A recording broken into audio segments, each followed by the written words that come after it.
going? Apparently I just reached puberty. What's up, everybody out there in YouTube land? What's a good catchphrase? YouTube land. Anyway, what's up, guys? Just now starting my day. I couldn't make it to the receiver last night like I normally do. A lot of traffic, a lot of slowdowns, and I had to start my day in a whole different place, which added an hour and a half to my day anyway. And then on top of that, I normally have about 2 hours, an hour and 50 minutes to 2 hours of spare time by the time I get to the receiver. But because of where I started, I've only had about 15 minutes of spare time to work with, and I got caught in some of the craziest construction traffic in Pennsylvania. So you'll have that.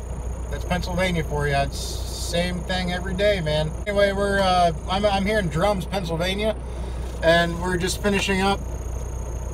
Well, not finishing up. We're basically we're finishing up our 10-hour break, and I'm only like an hour away, hour and 15 minutes away from Allentown. So yeah, more like an hour and 20, I guess. So we'll go ahead and head on down that way. There's something I was gonna say. Anyway, I don't know, that's about it. Got a shower this morning while I was here, and yeah, I was surprised I found a parking spot here last night, because I didn't get here until about 10:15 p.m. and I actually found a place to park. It's a small truck stop. For those that don't know, the Pilot in Drums, PA, on 80. It's a very small, for the most part, small, cramped truck stop, but I actually found a spot here, so I was able to get a free shower this morning when I woke up. I am going to get on the road and start my day, and then I gotta go to Flemington, and of course I won't make it to Cincinnati tonight because I'm starting my day, so you know, I'm starting with such a overhead that I have to accomplish, so to speak, so and mileage, that I'm just no way I can make Cincinnati tonight. Cincinnati is probably it's a good 10 hours of driving from, because my boss doesn't like us taking the toll road, which would save an hour, but the Pennsylvania Turnpike is so damned expensive for a truck. It's like $180 just to go from where I'd have to get on it at to Cincinnati, back in towards Ohio. But it would save an hour, so it just, it's kind of a pain. But at least since these are dedicated runs, you don't have to necessarily worry about it so much, because the fact that they're dedicated, you're not, looking for different loads all the time. You know exactly what you're going to be doing. Still a pain though on days like this. It'd be nice to save an hour. You gotta cut corners where you can cut corners, I guess. That's the way business works. Sometimes it's kind of a crappy business motto, but if you can save a penny here or a penny there and not necessarily hurt yourself, then, but to be honest, if you want my opinion, I don't think it's a good idea. I think it would be beneficial to save that hour on the turnpike, but I'm just the company driver, so we do what we are told.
guys, it's absolutely positive to make a great breakfast in your truck. You know, a lot of people, they eat out way too much when they're truck drivers. And their excuse is they can't make a decent meal in your truck, but it's just not true. It might not be as easy sometimes, but you can. And everything here was microwaved, obviously, except for the coffee. The coffee was made in my coffee pot. But scrambled eggs and bacon. That's, you know, a good breakfast. It's way healthier than what you're going to get in a truck stop. So, you know, it's just, all you need for that is a way to keep the meat and the eggs cold. You know, some kind of a refrigerator, which you can get even if your truck doesn't have a factory installed refrigerator. You can still put one in your truck, or a cooler at least. And then a microwave. That's all you need. That's all you need to, oh, and of course an inverter for the microwave.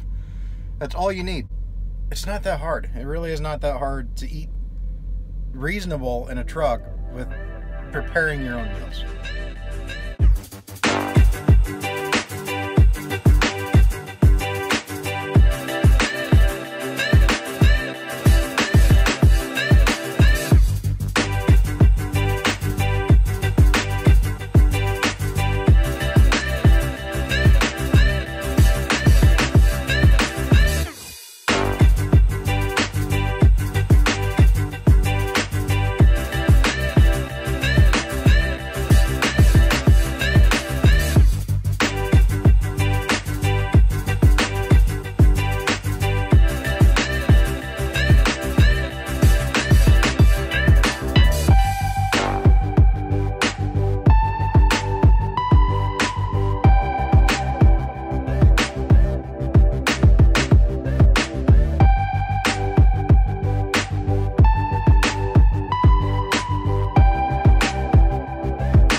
The stars are aligning for me tonight, boys. They are aligning for me today. They just got me loaded super fast here for this place. I got in and out of here in an hour and a half. That's unheard of.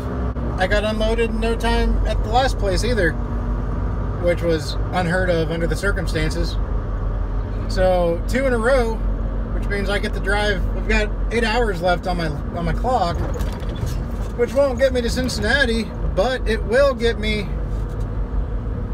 most of the way. So that way I can take a 10-hour break at the end of my 8 hours, or at the end of the following 8 hours, I'll take a 10-hour break. I'll only have a couple hours left to drive, get to Cincinnati, get unloaded, and hopefully be home by early evening tomorrow. We'll see, I guess. See what this feller's doing here. I don't know what he's doing. Is he? You're gonna do what you're gonna do, bud. I don't want to block you.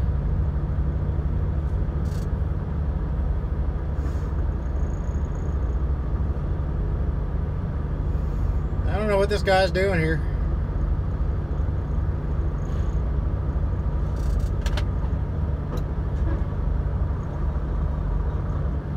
I guess he's coming this way.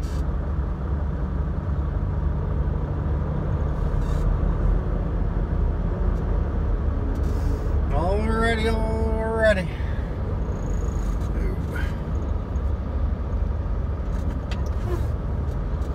There we go. There we go.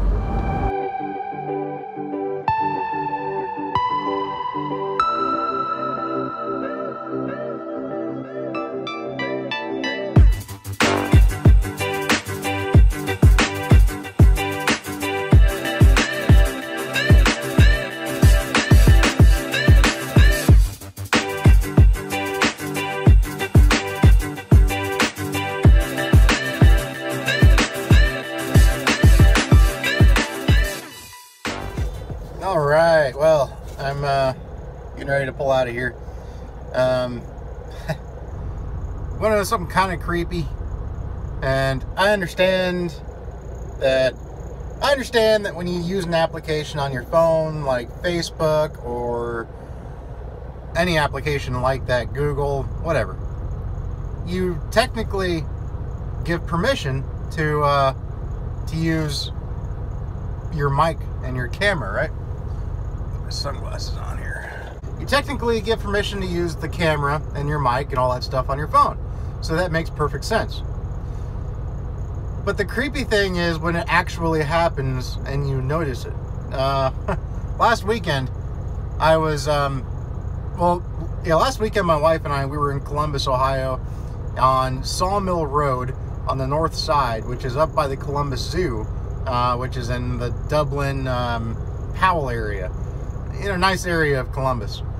And we were sitting at a red light right beside a Ford dealership. And it's a big Ford dealer, Germain Ford, in Dublin. And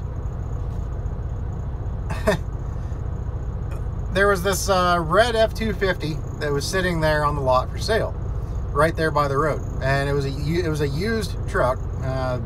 You know, at the time I was guessing it was about a 2009. It didn't say on the window what year it was, but I was guessing it was about a 2009. And you know, I pointed it out to my wife. I'm like, hey, that's a really nice truck. And she goes, which one? And I said, that red truck on the end there. And I don't even know if I said F-250 because my wife doesn't know anything about cars. So me calling it an F-250 would have meant nothing to her as far as pointing at which truck it was in line, you know. I may have said F-250, but I'm not sure. But I know I said that red truck at the end of the line there.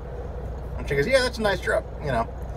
And I said, it's an older truck. This is probably about 2009, but it's in really good shape. It looks like it's brand new. And she goes, yeah, it's pretty nice. And so anyway, I didn't obviously think anything of it. After that, you know, I was just looking at a nice little, a nice truck. It was a nice truck. It was a really nice truck. You know, we hadn't bought 2 newer cars in the last year, then that'd be something I'd consider. But I went ahead, you know, I just drove on by. Well, a couple days later, I'm scrolling through my Facebook feed, and I saw a red F-250. And I thought, hey, that's, you know, it's kind of similar to the one I saw. You know, nice looking truck. I'll just go ahead and click on it just for the hell of it and just look at it. And it was 2009. And then I looked at it a little closer. Then I looked at the dealership that it was at. And it was the truck that I looked at, or that I pointed out to my wife. Now, what are the, you know, it's just, that's creepy. You know, it's not like I, you know, it's not like I was talking about a generic item. It's not like I was saying, you know what, I really need to get online and buy some deodorant, you know, which I have deodorant in the truck, don't worry. But it's not like I just said that and then, you know, a whole bunch of different deodorants showed up on my Facebook, you know, from Amazon or something like that, you know, saying, you know, there's this, whatever. No, I talked about a specific truck, and it found that truck. Facebook found that truck at that dealer. I didn't even say the dealer's name, but it knew what dealer I was next to. And I said that red truck that looks like an 09, and sure enough, I was right about the year. It was an 09, and it knew which truck, you know, specifically. That specificity and that preciseness is really creepy. Really creepy. Because, like, I mean, I've never even, it's been since the last time I was looking for a truck, you know, like when I bought my Ford, it's been, you know, about a year since I ever even searched, you know, for a Ford truck. And so it's not like it even, you know, found my search history or anything recently. It just knew I was at that dealer, and it knew it's a big dealership too. I mean, it's, even for a Ford dealer, it's one of the bigger dealerships I've ever seen as far as a Ford dealership goes. And it was able to pinpoint the exact truck that I was talking about and throw it up online. Really kind of creepy. But I guess that's what technology is today. I guess that's where it's going. I guess that's where it is. It's already there. It's not going there. It is there. But, wow, you know? It kind of left me speechless. I tried to tell my wife it was a sign that meant we needed to go buy it, or else something bad was going to happen. But it didn't take. It's still at that dealership. But I've gotten that ad on my phone twice now. It's just I don't know. It's a little weird. Little weird. Facebook, you're a creepy son of a bitch. Just gonna say. But anyways, let's finish our drive and then we're gonna go home.